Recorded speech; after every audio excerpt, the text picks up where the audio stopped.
Com base no Excel 2016, qual é a função utilizada para retornar o número de períodos de um investimento com base em pagamentos constantes, periódicos e uma taxa de juros constante?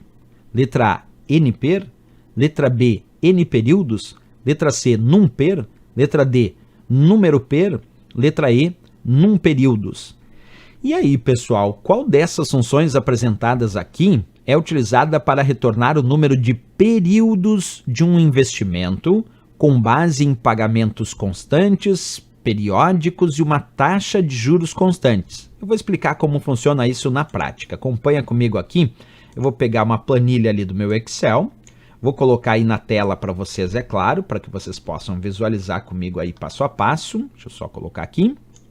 E aí vamos tentar imaginar uma situação onde eu gostaria de saber o número de períodos de um determinado investimento ou de um determinado empréstimo. Para isso o Excel disponibiliza, observa comigo ali, eu vou botar igual, uma função chamada NPER. NPER, que o próprio Excel diz o seguinte sobre a função NPER, vou ler para vocês aqui, ó. Retorna o número de períodos de um investimento com base em pagamentos constantes, periódicos e uma taxa de juros constante. Quer dizer, exatamente o texto que estava na questão. A função NPER, então, é aquela que vai retornar o número de períodos de um determinado investimento ou empréstimo. Vamos fazer o teste. Eu vou botar lá, igual NPER, abre parênteses. O primeiro argumento da função NPER, eu tenho que colocar taxa de juros que foi aplicada nesse investimento ou nesse empréstimo. Vamos imaginar que a taxa de juros tenha sido 5%. Então, eu vou botar no primeiro argumento 5%, porque ali eu tenho que colocar taxa de juros aplicada por período nesse investimento ou nesse empréstimo. Vamos imaginar que é um empréstimo, certo? Pode ser tanto para investimento quanto para empréstimo. Vamos imaginar que é um empréstimo. Então, vamos supor que é um empréstimo e que a taxa de juros por período é de 5%, então eu boto ali 5%. Agora eu vou botar ponto e vírgula. O segundo argumento eu tenho que colocar o que a gente chama de PGTO.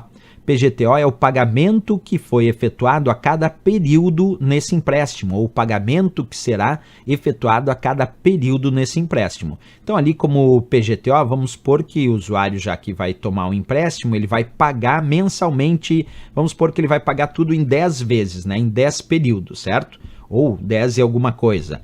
Beleza, mas vamos imaginar nesse caso aqui, aliás, quem vai nos dizer quantos períodos eu ainda não sei, é a função NPER, porque na verdade se eu botei NPER, é essa função que vai dizer quantos períodos vai dar para ele pagar esse empréstimo, né? Então vamos lá, 5% é a taxa, PGTO seria o pagamento que ele vai efetuar a cada período. Vamos imaginar aqui, pessoal, que ele vai fazer um pagamento de R$100 por mês. R$100 por mês, então aqui eu vou botar menos 100. Por que no PGTO, que é o segundo argumento, agora eu estou colocando menos 100? Bem, porque se ele fosse receber R$100 por mês, aí eu botaria 100. Mas como é PGTO, é o pagamento que ele vai efetuar por mês desse empréstimo, foi definido que ele tem uma taxa de juros de 5% ao mês, 5% por período, e que ele vai pagar mensalmente R$100. Então, eu vou botar menos 100, porque ele está pagando, debitando do caixa dele. Porque se estivesse entrando, ele estivesse recebendo 100, daí seria 100 positivo. Mas como ele vai pagar por mês, se vai pagar, eu botei menos 100, certo? Agora, o terceiro argumento é o que a gente chama de VP. VP é o valor presente, é aquilo que ele recebeu efetivamente desse empréstimo que ele tomou agora no presente, porque ele está tomando um empréstimo, ele vai pagar R$100 por mês, numa taxa de juros de 5% ao mês, e ele vai receber tanto agora. Vamos supor que nesse momento aqui, ele vai receber R$1.000. R$1.000 exatamente nesse momento, ele vai receber R$1.000, certo? Perfeito.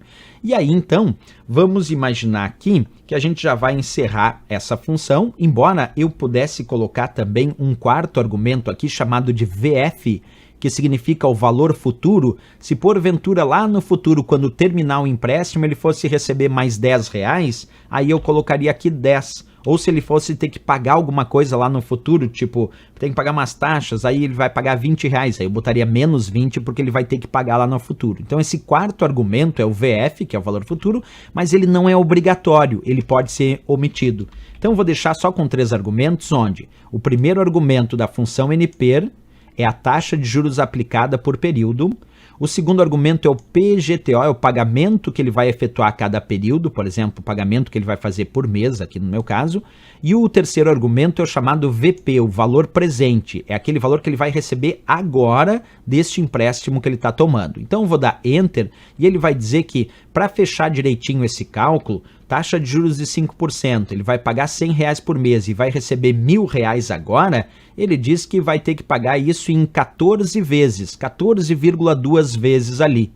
Como assim 14,2 vezes? Vai pagar em 14 meses,2. Por que isso? Porque é o número de períodos que ele vai ter que pagar. Nesse caso, então, ele pagaria aí, se a gente pegar só 14 períodos, pagaria R$1.400, sendo que ele recebeu de empréstimo no presente só R$1.000. Ao final, ele teria que pagar R$1.400 e mais uma sobrinha lá, porque deu 14,2, né? Vai pagar 14 prestações de R$100 para receber R$1.000 agora nessa taxa de juros de 5%. Professor, e se tu diminuir a taxa de juros dele, vamos botar 1% só de taxa, só 1%, aí diminuiu, aí ele vai pagar 10,5 vezes aproximadamente. Ah, mas 10,5 vezes, o professor vai dar 10 vezes 100, vai dar 1.000. Sim, mas daí tem aquele 0,5, que é esse 1% a mais aí que deu nesse investimento ou nesse empréstimo. Então, repetindo, a função NPER é aquela capaz de retornar o número de períodos de um determinado investimento ou de um determinado empréstimo, que é exatamente o que a questão pediu, ó. Com base no Excel 2016, qual é a função utilizada para retornar o número de períodos de um investimento com base em pagamentos constantes, periódicos e a uma taxa de juros constantes? Sem dúvida nenhuma, a resposta, nossa letra A de América, função NPER.